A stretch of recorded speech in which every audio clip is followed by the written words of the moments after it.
The promise in the rain, the sky had turned an angry shade of gray by the time Marcus Bradley left his office that evening. He loosened his tie as he stepped out of the glass tower that housed Bradley Enterprises, his mind already drifting to the quiet emptiness of his penthouse apartment. The air felt heavy, charged with the kind of electricity that promised a storm. Marcus was 30, 8 years old, and had built an empire from nothing. He had everything the world said a man should want: money, power, respect, but the penthouse would be silent tonight, just as it was every night. His son, Jamie, was spending the week with Marcus's parents upstate, and the absence of the 7-year-old's laughter made the luxury apartment feel more like a mausoleum than a home. Being a single father and a CEO was a balancing act that never got easier. Since his wife, Sarah, had passed away 3 years ago, Marcus had thrown himself into work during the day and devoted every other moment to Jamie. But nights like this, when his son was away, the loneliness crept in like fog through an open window. The first drops of rain began to fall as Marcus walked toward the parking garage. Large, heavy drops that splattered on the pavement like liquid marbles. He quickened his pace, but then the rain changed. He heard it before he felt it. A sharp, crackling sound, like thousands of tiny stones being thrown from the heavens. Hail!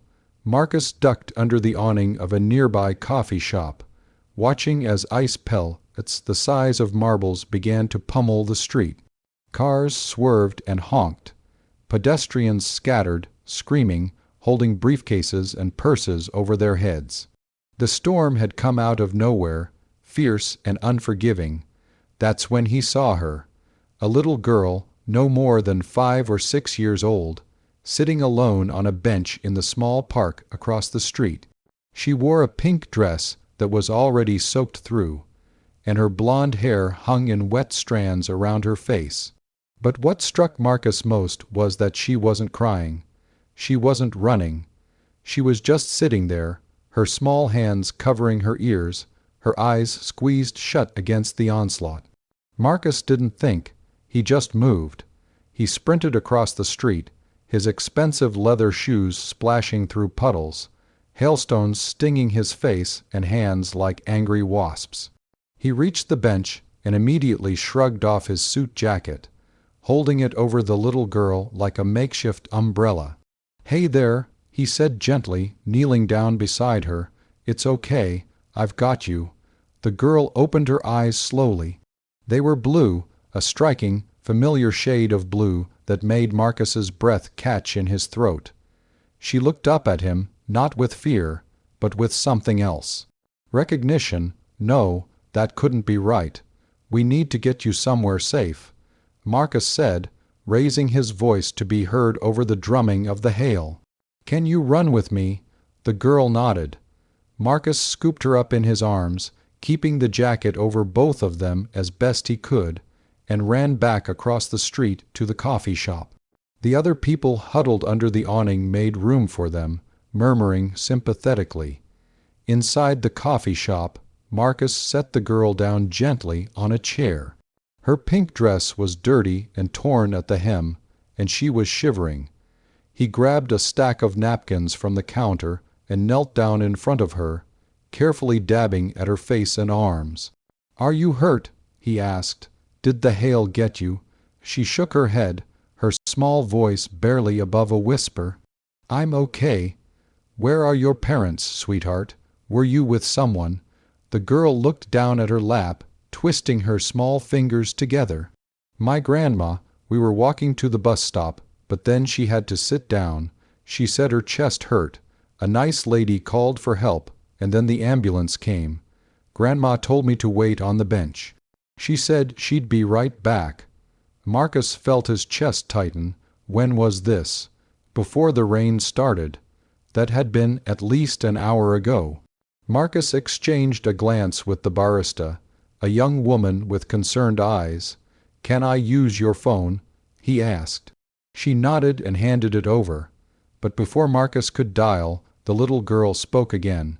Her voice was soft but clear, and the words she said made time seem to stop. "My mom used to tell me about you." Marcus lowered the phone slowly. "What did you say?" The girl looked up at him with those impossibly blue eyes. "My mom, she used to tell me about a man with kind eyes who wore fancy suits. She said he was strong and brave, and that he helped people even when it was hard. She said—" The girl paused, biting her lip. She said his name was Marcus. The coffee shop suddenly felt too small, the air too thick. Marcus stared at the little girl, his mind racing through possibilities, through memories. "What's your mother's name, sweetheart?" Emma Sullivan. She was a nurse." The girl's eyes filled with tears. "But she's in heaven now. She got sick last year." Emma Sullivan. The name hit Marcus like a physical blow. He remembered her. Of course he remembered her. She had been Sarah's nurse during those final, terrible months. A young woman with a bright smile and gentle hands, who had made his wife's last days bearable.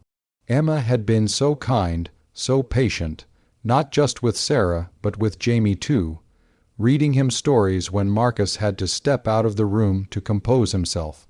He remembered the last time he had seen Emma. It was at Sarah's funeral. She had come up to him, tears streaming down her face, and hugged him tightly. "If you ever need anything," she had whispered, "anything at all, please call me." But Marcus had been drowning in his own grief. He had nodded, taken her number, and then lost himself in the endless demands of single parenthood and running a company. He had never called, and now, "Your mom was a wonderful person," Marcus said, his voice thick with emotion. "She took care of someone very important to me." The girl nodded, wiping her eyes. "She talked about the lady she helped, and she talked about you. She said you were a good daddy." Marcus felt tears prick at his own eyes. He took a deep breath, steadying himself. "What's your name?" "Lily." "Lily, that's a beautiful name." Marcus reached out and took her small hand in his. "Let's find your grandma, okay?" The next hour was a blur of phone calls and gentle questions. Marcus learned that Lily's grandmother had suffered a heart attack and was in stable condition at St. Mary's Hospital. Lily's only other relative was an uncle who lived 3 states away. With no one to care for the child immediately, and with the storm still raging outside, Marcus made a decision. "Lily," he said, kneeling down to her eye level once more, "how would you feel about staying with me and my son for a few days, just until your grandma feels better? I think you and Jamie would get along really well." Lily's eyes widened. "You have a son." "I do. He's 7, and he loves to read and build with blocks and play board games. Does that sound okay?" For the first time since he'd found her, Lily smiled. It was a small, fragile thing, but it lit up her entire face. Okay. Outside, the hail had stopped. The rain was gentler now, washing away the ice and leaving the streets clean and glistening. Marcus called his parents and explained the situation. They would bring Jamie back early. His son would be thrilled to have a friend to play with. As Marcus led Lily to his car, his jacket still wrapped around her shoulders, she slipped her small hand into his. The gesture was so trusting, so simple, that it made his heart ache. "Thank you for finding me," Lily said softly. Marcus looked down at her, at this small girl who had appeared in his life like a message from the past, a reminder that kindness echoes forward in ways we can never predict. Emma had cared for his family in their darkest hour.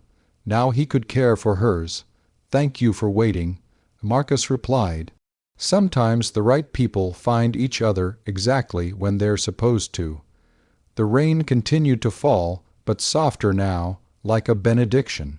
And as Marcus drove toward his newly meaningful home, with Lily's tired head resting against the car seat beside him, he understood something he had forgotten in his grief. Love doesn't end, it transforms. It finds new shapes, new purposes, new ways to matter. And sometimes